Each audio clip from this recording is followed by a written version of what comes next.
MP study YouTube channel पर आपका स्वागत है। और आज मैं बात करूंगा कि वो कौन कौन सी गलतियां होती है पीएनएसटी की प्रिपरेशन के दौरान और वो कौन सी टॉप 10 गलतियां स्टूडेंट करती हैं जिनकी वजह से बहुत सारे स्टूडेंट्स का हर साल सिलेक्शन नहीं होता है। ठीक है, तो अगर आप इस चैनल पर नए हैं तो चैनल को सब्सक्राइब कर लीजिए, बेल आइकन को प्रेस कर लीजिए। ये मान करके चलिए कि इस यूट्यूब चैनल पर अभी तक जितनी भी 200 वीडियो डली है वो एक तरफ और आज की जो वीडियो है वो एक तरफ, इसलिए जितने भी स्टूडेंट पीएनएसटी के लिए रियल में प्रिपरेशन करते हैं उन सभी स्टूडेंट से एक तरह से मैं रिक्वेस्ट करूंगा कि इस वीडियो को लास्ट तक देखिए। आपको अपनी सारी की सारी मिस्टेक एक ही वीडियो में समझ में आ जाएगी। अगर मान लीजिए आपके पास में इस पर्टिकुलर वीडियो को देखने के लिए डेटा नहीं है तो आप रुक करके देखिए, एकांत में जा करके देखिए, अलग से बैठ करके देखिए, हेडफोन लगा करके देखिए, सुनिए इस पूरी की पूरी स्टोरीज को और सोचिए कि आप कहाँ पर गलती कर रहे हैं। इसलिए इस वीडियो को बिना स्किप करे लास्ट तक देखिए, क्योंकि इसमें सारी की सारी जो गलतियाँ होती है मैंने कवर अप कर दिया है। तो चलिए स्टार्ट करते हैं, लेकिन वीडियो में आगे बढ़ने से पहले चैनल को सब्सक्राइब कर लीजिए, बेल आइकन को प्रेस कर लीजिए। साथ ही मैं आपको बताना चाहूँगा कि पीएनएसटी की टारगेटेड टेस्ट सीरीज और फिजिक्स की जो क्लास है 249 की, उसकी इन्फॉर्मेशन के लिए डिस्क्रिप्शन बॉक्स को चेक करके सीधे आप टेलीग्राम पर जा सकते हैं। सबसे पहली चीज़, मैक्सिमम जो स्टूडेंट वो सिलेक्ट नहीं हो रही हैं उसका पहला कारण क्या है, और मैं आपको जो जो गलतियां होती है उसका फिर आपको सॉल्यूशन भी बता रहा हूं, इसीलिए वीडियो को लास्ट तक देखिए। ठीक है, सबसे पहली, मैक्सिमम जो स्टूडेंट होते हैं टाइम टेबल ही नहीं बनाते। पहली सबसे बड़ी गलती होती है कि वो टाइम टेबल ही नहीं बनाते, और अगर मान लीजिए वो टाइम टेबल बनाती भी हैं तो उसको फॉलो नहीं करती है। मैं ये कह रहा हूँ, अब ये तो गलती हो गई। विदाउट टाइम टेबल स्टडी, आप ये मान के चलिए कि आपके पास में 7 दिन होते हैं, आप 6 दिन ही टाइम टेबल को फॉलो अगर कर ले तो बहुत बड़ी बात है। 7वें दिन आप रेस्ट कर लीजिए, मत पढ़िए, कोई प्रॉब्लम नहीं है। 7 दिन में से 6 दिन आप कंटिन्यू स्टडी करिए, 7वें दिन या संडे को आप रेस्ट कर लीजिए, कोई इश्यू नहीं है, कोई प्रॉब्लम नहीं है। आप उस दिन पूरे दिन भी अगर आप नहीं पढ़ते हैं कोई प्रॉब्लम नहीं है। अगर आपको ये लगता है कि आप एक सब्जेक्ट को पर डे 1 घंटे स्टार्टिंग में नहीं दे सकते तो आप अपने टाइम टेबल को ऐसा मैनेज करिए कि मिनिमम 35 मिनट से स्टार्ट करिए और हर दिन 5-5 मिनट उसमें थोड़ा सा इंक्रीमेंट करिए। एक दिन ऐसा आएगा कि आप हर सब्जेक्ट को 1 घंटे या 1.5 घंटे भी पढ़ने लगेंगे। तो ये आपको फोकस रखना है कि टाइम टेबल अगर बनाया है तो छोटे टाइम टेबल से स्टार्ट करिए या छोटे टाइमिंग से स्टार्ट करिए, फिर उसको बड़े लेवल तक लेकर के जाइए। लेकिन 7 दिन में कम से कम उसको 6 दिन तो फॉलो करना ही पड़ेगा। तो ये गलतियां करती मैक्सिमम स्टूडेंट, या तो टाइम टेबल बनाती नहीं है या टाइम टेबल बनाती हैं तो उसको फॉलो नहीं कर पाती। अगर मान लीजिए आपकी कैपेसिटी नहीं है 1 घंटे पढ़ने की तो आप 40 मिनट से स्टार्ट करिए, लेकिन स्टार्ट करना पड़ेगा आपको, क्योंकि आपको पता चलेगा कि कौन कौन से कारण हैं। ठीक है, उसके बाद दूसरी जो सबसे बड़ी जो गलतियां मैंने पाया स्टूडेंट्स के बीच में, स्टूडेंट क्या काम करती है 12th के बाद में पीएनएसटी की प्रिपरेशन के दौरान मल्टी टाइप के कोर्सेज करती है। कोई कंप्यूटर कर रहा है तो कोई टाइपिंग कर रहा है तो कोई कॉलेज में एडमिशन ले रहा है, और कॉलेज में एडमिशन के साथ में ये सोचते हैं कि हम अपना समय बचाने के लिए कॉलेज में एडमिशन लेते हैं और साथ में फिर पीएनएसटी की प्रिपरेशन कर लेंगे। तो आप उसी समय इस पीएनएसटी की प्रिपरेशन को ऑप्शनल बना देते हैं। हमेशा याद रखिए, सिलेक्शन के लिए ऑप्शनल चीज़ें काम नहीं आती हैं। मैं ये नहीं कह रहा हूँ कि आप अपना कॉलेज छोड़ दीजिए, अगर आपने कॉलेज में एडमिशन लिया तो फिर आपको तो अलग से अपना टाइम टेबल मैनेज करना चाहिए। बस यहीं पर स्टूडेंट से बहुत बड़ी गलती हो जाती है कि जब वो मल्टी टाइप के कोर्सेज से जुड़ जाती हैं तो पीएनएसटी की प्रिपरेशन में वो फोकस और वो एनर्जी और वो इंटीमेंट और पूरा का पूरा जो टारगेट लेवल का जो स्टडी उसको डिमांड करता है वो नहीं कर पाती, और इस वजह से वो लगभग 4 से 5 बार भी एग्जामिनेशन देती है तो उनका सिलेक्शन नहीं होता। ऐसे कई स्टूडेंट्स को मैं जानता हूँ जिनका एमएससी कंप्लीट है, और एमएससी में बायोसाइंस के जो सब्जेक्ट है उनसे एमएससी कंप्लीट होने के बाद भी उन स्टूडेंट का सिलेक्शन नहीं हो पा रहा है। तो इसका कारण ये होता है कि यहाँ पर टाइम जो है मैनेज नहीं हो पाता है मल्टी कोर्सेज की वजह से। तो मल्टी कोर्सेज जो स्टूडेंट कर रहे हैं उनसे रिक्वेस्ट ये है कि अपना टाइम टेबल पीएनएसटी के लिए तो आपको देना ही पड़ेगा अगर आपको सिलेक्शन लेना है तो। चाहे आप एमएससी करिए, चाहे बीएससी करिए, चाहे टाइपिंग करिए, चाहे कंप्यूटर करिए, या एनी अदर एक्स्ट्रा कोर्सेज आप करते रहिए, उससे मैटर नहीं है। पीएनएसटी की जो डिमांड है उसको पूरा करना पड़ेगा आपको। थर्ड जो पॉइंट है वो है कॉन्सेप्चुअली स्टडी और न्यूमेरिकल कैलकुलेशन। ज़्यादातर जो स्टूडेंट है वो कॉन्सेप्चुअल पढ़ने के लिए तैयार नहीं है, कॉन्सेप्चुअली नहीं पढ़ती हैं, उनको क्वेश्चंस लगाने में ज़्यादा मजा आता है और न्यूमेरिकल सॉल्व करने के लिए तैयार नहीं। मैं आपको बता दूं 150 नंबर के पेपर में लगभग 30 क्वेश्चन फिजिक्स और केमिस्ट्री मिलाकर के 30 क्वेश्चन न्यूमेरिकल बेस रहते हैं, और वो 30 क्वेश्चन को करने के लिए आपको एक्स्ट्रा थोड़ी सी एफर्ट तो डालनी पड़ेगी। आपको कैलकुलेशन स्ट्रांग करना पड़ेगा। मैं बोल रहा हूँ कि पीएनएसटी में 5 सब्जेक्ट है, ये आप मान करके चलिए कि 6 सब्जेक्ट है, थोड़ा सा कैलकुलेशन डिमांड करता है। थोड़ी सी कैलकुलेशन अगर आपने अच्छी सीख ली, 1 महीना ज़्यादा से ज़्यादा लगेगा। ऐसा नहीं आपको अलग से एडवांस मैथ्स पढ़ने की ज़रूरत है, आपको नॉर्मल लेवल की जो मैथ्स होती है, मल्टीप्लिकेशन, कैलकुलेशन, वर्गमूल, ब्रैकेट को सॉल्व करना, घात को सॉल्व करना, ऐसे वाले जो कैलकुलेशन की वजह से स्टूडेंट के पूरे ओवरऑल रिजल्ट में 10 से 15 नंबर का जो है डिक्रीमेंट होता है और बाहर हो जाती हैं। तो ये याद रखिए, कॉन्सेप्चुअली स्टडी करिए, सिलेक्टिव टॉपिक को कॉन्सेप्चुअली स्टडी करिए, और जिन सब्जेक्ट में न्यूमेरिकल्स की डिमांड है उसके लिए अपना कैलकुलेशन स्ट्रांग करिए। 1 महीने का एक्स्ट्रा समय लीजिए, पर डे 20 मिनट उसको दीजिए। उसके बाद 4th पॉइंट और ये 5th पॉइंट, और 4th पॉइंट और 5th पॉइंट, ये तो बहुत ही बड़ा डिफरेंस है स्टूडेंट की प्रिपरेशन में।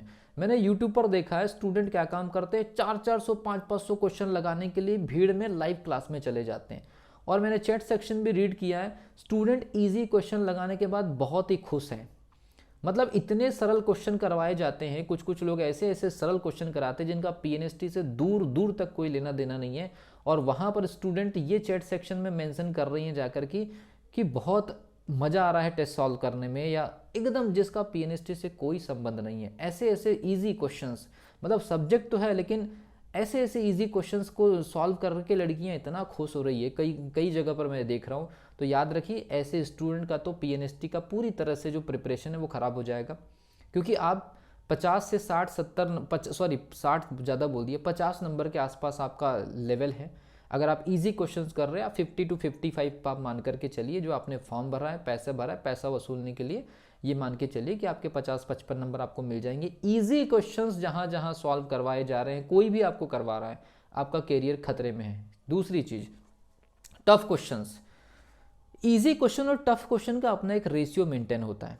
150 नंबर के पेपर में आपके पास में 40 क्वेश्चन इजी होंगे और लगभग 110 से 115 क्वेश्चन टफ होंगे। तो वो 110 में से 110-15 क्वेश्चन जो भी है वो टफ क्वेश्चन है, आप तो पूरे नहीं कर पाएंगे।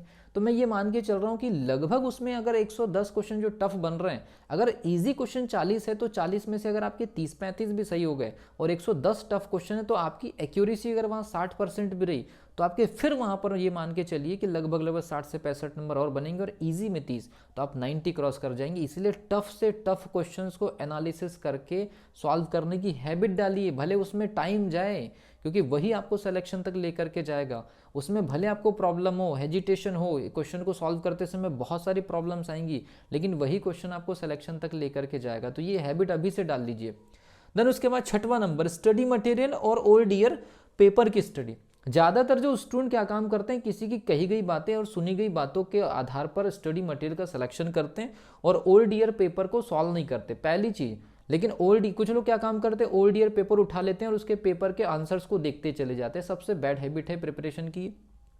स्टडी मटेरियल आपके पास में लिमिटेड होना चाहिए। कुछ लोग स्टडी मटेरियल इतना सारा परचेस कर लेते हैं, पढ़ ही नहीं पाते, या फिर कुछ लोग स्टडी मटेरियल ही परचेस नहीं करते हैं। तो ये दोनों ही चीज़ें, परचेस इतना ज़्यादा कर ली कि पढ़ नहीं पाए, और परचेस ही नहीं किए, पढ़ने के लिए कुछ है नहीं। तो आपको अपने रेफरेंस बुक रखना है, 11th-12th की किताबें, मार्केट में किसी एक अच्छे पब्लिशर की किताब उठाइए और पुराने साल का एक जो ओल्ड ईयर पेपर का सॉल्यूशन, जैसे मैंने कई बार बताया, सेंट्रल पब्लिकेशन उठा लीजिए, कोई प्रॉब्लम नहीं है, इतने में हो जाता है स्टडी मटेरियल। ठीक है। उसके बाद 7वें नंबर का पॉइंट है ओल्ड ईयर रिजल्ट। कुछ स्टूडेंट को ये लगता है कि पिछले साल उसके जो भी नंबर बने थे और कट ऑफ जो भी बना था, तो 2 नंबर से पिछड़ गई थी। ज़्यादातर स्टूडेंट लोगों का यही इश्यू है कि पिछले साल मेरे 2 नंबर कम बने थे, तो इस बार मैं सिलेक्शन ले लूंगी, और वो नेक्स्ट टाइम जब प्रिपरेशन करती है तो वो ईजी वे में करती है। उसको लगता है कि 2 नंबर तो पीछे, आप 2 नंबर पीछे नहीं है, आप 365 डेज पीछे है, और आप लगभग 40,000 से 50,000 न्यू स्टूडेंट के बीच के भीड़ में आप शामिल हैं। ये स्टूडेंट की सबसे बड़ी गलतफहमी है कि पिछले बार कट ऑफ से 67 या 68 गया, 68 कट ऑफ गया, तो मेरे 67 थे, तो मेरे 1 नंबर की वजह से क्वालिफाई नहीं हो पाए। मैंने ज़्यादातर स्टूडेंट लोगों को ऐसा देखा है कि 4 साल तक ये सेंटेंस दोहराते रहते कि पहली बार मेरा 1 नंबर से रुका, दूसरी बार मेरा 2 नंबर से रुका, तीसरी बार 1 नंबर से रुका, चौथी बार 1 नंबर से रुका।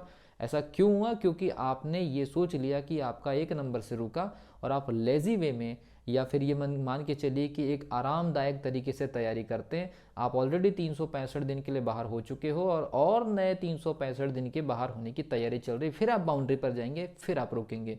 तो ये छोड़ दीजिए कि आपका आधे नंबर से सिलेक्शन नहीं हुआ है तो अगली बार आप कुछ कमाल कर देंगे।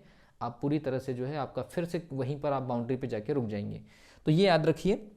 ओल्ड ईयर रिजल्ट को बिल्कुल भी कंपैरिजन मत करिए नए पेपर से, ज़्यादातर लड़कियां ये गलती यही कर रही हैं।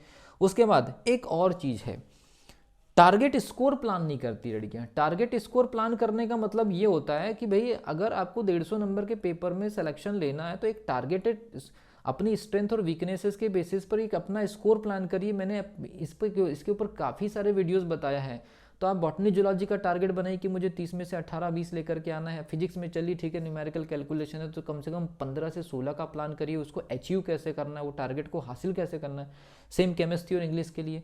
तो ये टारगेटेड स्कोर तैयार नहीं करती या एक स्कोर तक जाने के लिए एक टारगेट सेट नहीं करती। आप टारगेट लिखिए दीवार पर और हर दिन उस चीज़ आपको दिखना चाहिए और वैसे ही आपकी प्रिपरेशन चलनी चाहिए।